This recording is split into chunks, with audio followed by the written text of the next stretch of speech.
O orzamento de Outes para este 2025 ascende a 6,7 millóns de euros. O alcalde da localidade apunta que houbo que reforzar partidas como o servizo da axuda no fogar. O pasado mes de febreiro houbo cambio de goberno en Outes logo de prosperar a moción de censura presentada polo Partido Popular e polo concelleiro Tono Caamaño. O novo Executivo Popular, do que tamén forma parte o exedil socialista, aprobou xa o orzamento para o actual exercicio, presuposto que ascende a 6,7 millóns de euros. Os orzamentos, nós o que quixemos é revisalos en profundidade, evidentemente, e así o dixemos, que había partes que xa estaban confeccionadas que xa non había pé a poder levar máis cambios, polo tempo, apremiaba tempo, porque, eses orzamentos viñan condicionados a unhas determinadas subvencións que se tiñan que desarrollar, que se tiñan que facer sí ou sí, entonces, analizamos hasta onde o tempo nos dou. Sobre todo, que tuvemos que facer? Pois ampliar partidas orzamentarias, sobre todo, unha das que máis nos preocupaba foi o de servicio de atención ao fogar, porque as partidas que se contemplaban no orzamento non chegaban para facer frente aos costes de todo ese servicio. E outras partidas orzamentarias que cando o seu equipo a revisou viron que estaban esgotadas ou había un gasto maior do estipulado nas mesmas.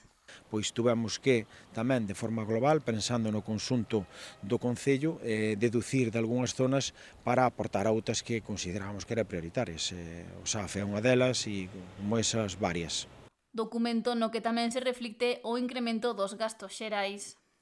Se dixamos por activa por pasiva, que nos encontramos unha situación económica, heredamos unha situación económica que non desesábamos, non lle desesábamos a ninguén, é dicir, no mes de, por remitirme unha data que, os grupos da oposición fixeron un fincapé nela, que era o 25 de febreiro, naquel momento todas as facturas que había previstas de abono, se as quixéramos haber pagado nese momento non había liquidez no Concello para facelo. Entonces, evidentemente, temos que tirar para adiante, temos que dar servicio aos veciños, pero tamén temos que estar mentalizados que temos que facer unha contención no gasto, porque, vese que os gastos, os ingresos non dan para os gastos que temos no Concello. Polo que sinala que é preciso facer unha contención do gasto e priorizar no necesario.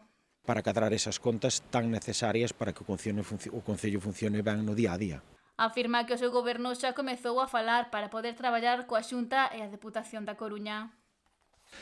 Hasta onde nos podan axudar, tanto Xunta de Galicia como Diputación, nos achegaremos as nosas demandas e esperemos que nos las atendan na medida que sea posible ou en gran medida, que recibiremos de calquera delas cos brazos abertos todas esas cuestións. Como xa digo, vamos a identificar primeiramente esas necesidades, plantexarnos todas esas cuestións que atañen aos veciños, que son necesarias para os veciños, e a partir de aí traballar tamén cas administracións superiores, a parte cos recursos propios, evidentemente, pero recursos propios hai que xestionalos con sentidiño para que non nos encontremos en situacións de falta de liquidez ou mesmo de recursos económicos para afrontar cuestións que poidan ser básicas en algúns momentos.